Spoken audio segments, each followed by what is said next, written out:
નમસ્તે વિદ્યાર્થી મિત્રો, હાર્દિક સર એકેડમી યુટ્યુબ ચેનલમાં આપ સૌનું ખૂબ ખૂબ સ્વાગત છે. આજનો જે વિડીયો છે એમાં આપણે ચર્ચા કરશું 5મી મેના તમામ અગત્યના કરંટ અફેર વિશે. ડેઈલી જેટલા પણ અગત્યના કરંટ અફેર હોય છે એકદમ સરળ ભાષામાં આપણે ટુ ધ પોઈન્ટ છે દરેક કરંટ અફેરનો અભ્યાસ કરીએ છીએ. 7 થી 8 છે આપણે ડિસ્ક્રિપ્ટિવ ટોપિક એમસીક્યુ સાથે સ્ટડી કરીએ છીએ અને બાકી 8 થી 10 વન લાઇનર ક્વેશ્ચન છે આપણે સ્ટડી કરીએ છીએ. તો દિવસમાં આપણે લગભગ 15 થી લઈને 18 ક્વેશ્ચન સ્ટડી કરીએ છીએ, જેમાંથી મોટાભાગના કરંટ અફેર તમારી બેન્કિંગની એક્ઝામ હોય, સીસી હોય, પીએસઆઈ કોન્સ્ટેબલ હોય, દરેક પ્રકારની જીપીએસસી થી માંડીને દરેક પ્રકારની રેલવે કોન્સ્ટેબલ બેન્કિંગ સુધીની એક્ઝામો છે એ બધી જ એક્ઝામમાં આપણા કરંટ અફેર છે કવર થઈ જાય છે. ક્લિયર? તો મોટાભાગના ક્વેશ્ચન છે આપણા કરંટ અફેરમાંથી નીકળતા હોય છે. જે લાસ્ટમાં હમણાં પીએસઆઈની લેવાની છે તો એના પ્રૂફ સાથેના સ્ક્રીનશોટ આપણી એપ્લિકેશનમાં મૂકેલા છે. આ નંબર ઉપર વોટ્સએપ મેસેજ કરશો, આપણી એપ્લિકેશનની લિંક મળી જશે. તમે અંદર જઈને પ્રૂફ સાથે કોઈ પણ કોર્સમાં ફ્રી કોર્સમાં જઈને જોઈ શકો છો. ફ્રી કોર્સમાં પણ આપણે બધું મૂકેલું છે. ક્લિયર? તો વધારે ચર્ચાઓ નથી કરવી, શરૂ કરી દઈએ હવે આજના કરંટ અફેર. 5મી મહિના તમામ અગત્યના કરંટ અફેર. વિશ્વ ખાદ્ય સંકટ રિપોર્ટ છે એ નીચેનામાંથી કઈ સંસ્થાએ બહાર પાડ્યો છે? તો હાલમાં જ છે યુએનઓ એટલે કે યુનાઇટેડ નેશન્સ સંઘ અને યુરોપિયન યુનિયન. ઓકે, તો આ બંને મળી છે બરાબર આ રિપોર્ટ જાહેર કર્યો છે, વિશ્વ ખાદ્ય સંકટ રિપોર્ટ. ઓકે, તો એ આપણે યાદ રાખશું. એક જ મિનિટ.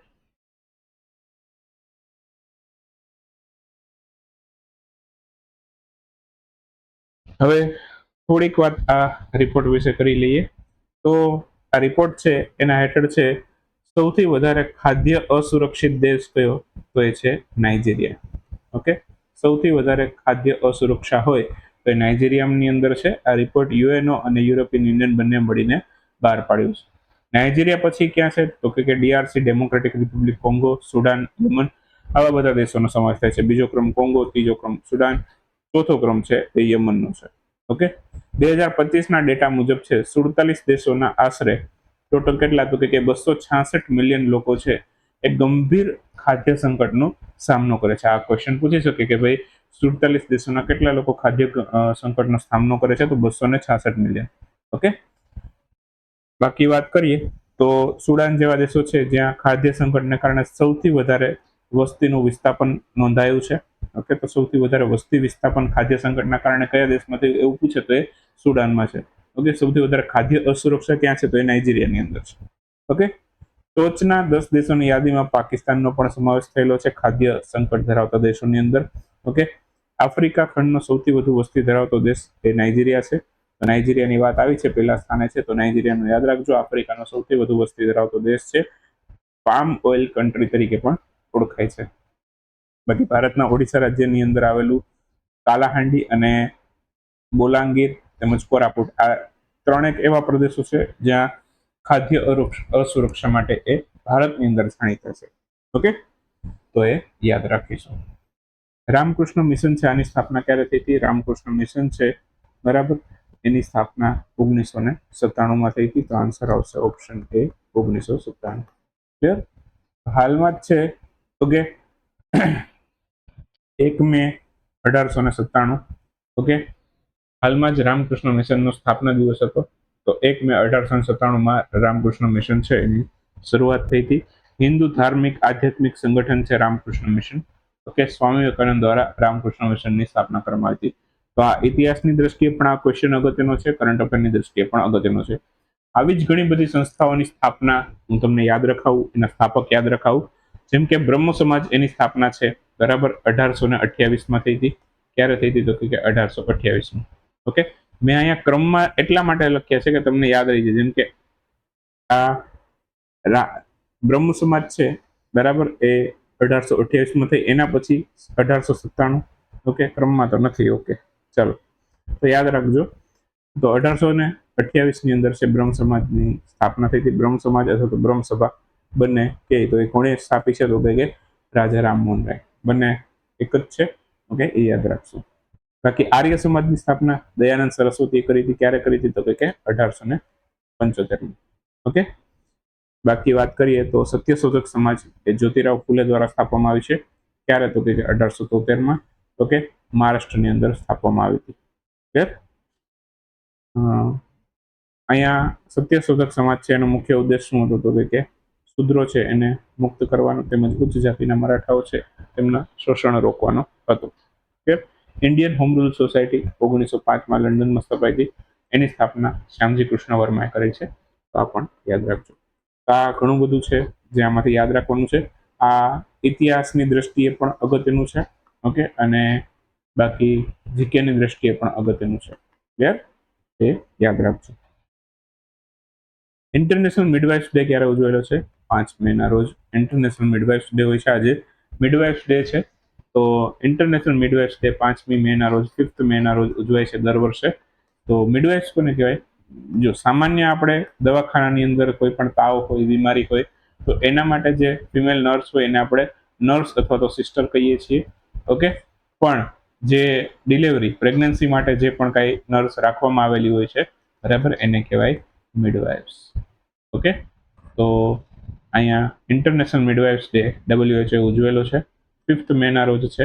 ઓકે, તો એની યાદમાં બરાબર 5મી મે આપણે આ ઇન્ટરનેશનલ મિડવાઇફ્સ ડે ઉજવ્યો છે. 2020 એને WHO એ ઇન્ટરનેશનલ યર ઓફ મિડવાઇફ્સ તરીકે ઉજવેલું હતું.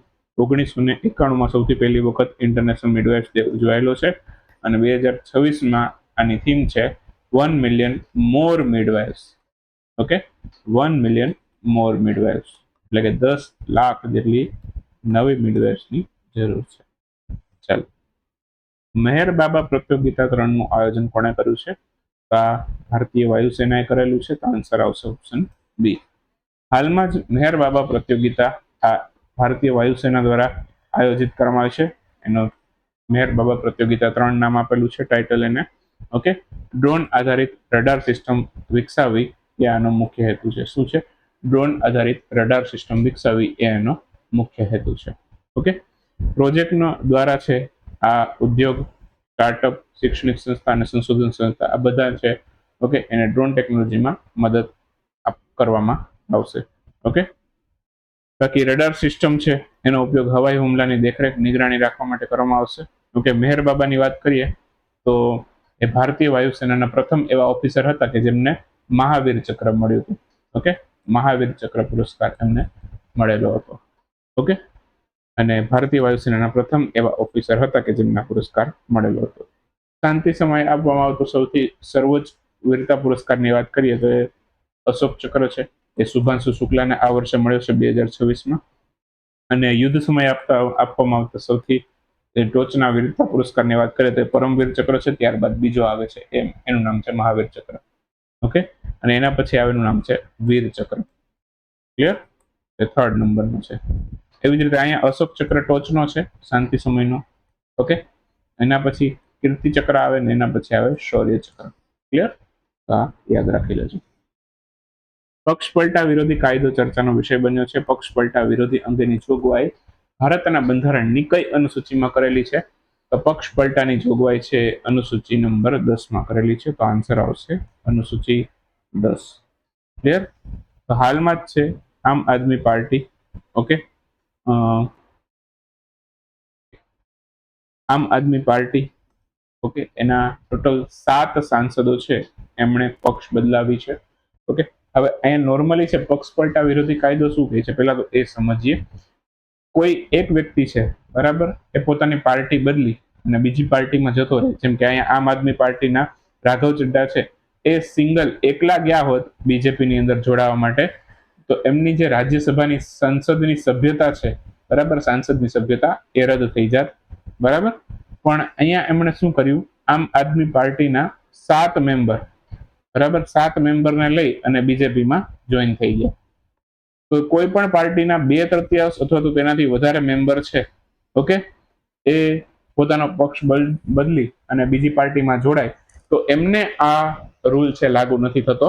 ઓકે, તો એ માટે થઈને અહીંયા 7 પૂર્વ સાંસદ સભ્યો છે એ આમ આદમી પાર્ટીના જે હતા એ હવે બીજેપીમાં જોડાયા છે. તો બીજેપીની રાજ્યસભાની સીટોની સંખ્યા 106 હતી, હવે વધીને 113 થઈ ચૂકી છે. ક્લિયર? બાકી વાત કરીએ તો બંધારણની અંદર પક્ષ પલટા વિરોધી કાયદો છે તો કે એ 10મી અનુસૂચિની અંદર આવે છે. ભારતના બંધારણમાં 52મો બંધારણ સુધારો 1985 માં આવ્યો. આ પૂછશે, જો બંધારણ સુધારા પણ એવા યાદ રાખવાના કે જે અત્યારે ટ્રેન્ડમાં હોય. તો અહીંયા 52મો બંધારણ સુધારો 1985 ટ્રેન્ડમાં છે. ઓકે, તો 10મી અનુસૂચિ સાથે સંબંધિત છે. ઓકે, એના અંતર્ગત 10મી અનુસૂચિ ઉમેરાય. 9મી અનુસૂચિ પહેલું બંધારણ સુધારો 1951માં જ આવી ગઈ. ઓકે, એના પછીની વાત કરીએ તો 11મી અનુસૂચિ એ 73માં બંધારણ સુધારા 1992માં આવી, જે પંચાયત રાજ સંબંધિત છે. 12મી અનુસૂચિ, અત્યારે ટોટલ 12 અનુસૂચિ છે. મૂળ બંધારણમાં 8 હતી, અત્યારે 12 છે. તો 12મી અનુસૂચિ છે 74મો બંધારણ સુધારો 1992માં આવી છે, જે નગરપાલિકા સંબંધિત છે. ક્લિયર? બાકી આ વાત કહી દીધી કે ભાઈ 2/3 સભ્યો અન્ય પક્ષમાં પડી જાય તો એ પક્ષ પલટા વિરોધીનો કાયદો એને ગણવામાં આવતો નથી. ક્લિયર? રાજ્યસભાના સભાપતિ અત્યારે હરિવંશ નારાયણ સિંહ છે. ઓકે, પક્ષ પલટા કાયદાના અમલીકરણ અને તેની મર્યાદા વિશે એમણે અહીંયા ચર્ચા કરી હતી, જેના લીધે આ ટોપિક ટ્રેન્ડમાં આવ્યો હતો. ક્લિયર? બાકી મૂળ બંધારણમાં 8 હતી, વધીને કેટલી થઈ? 12 અનુસૂચિ થઈ છે. ક્લિયર? આ બધું યાદ રાખજો. ટી20 ક્રિકેટના ઇતિહાસમાં સૌથી સફળ અને મોટો રન ચેઝ છે એનો રેકોર્ડ કઈ ટીમે સફળતાપૂર્વક પૂરો કર્યો છે? રન ચેઝ કોને કહેવાય? માની લો કે કોઈ ટીમનો પહેલો દાવ છે, બરાબર, એમણે કર્યા 201 રન.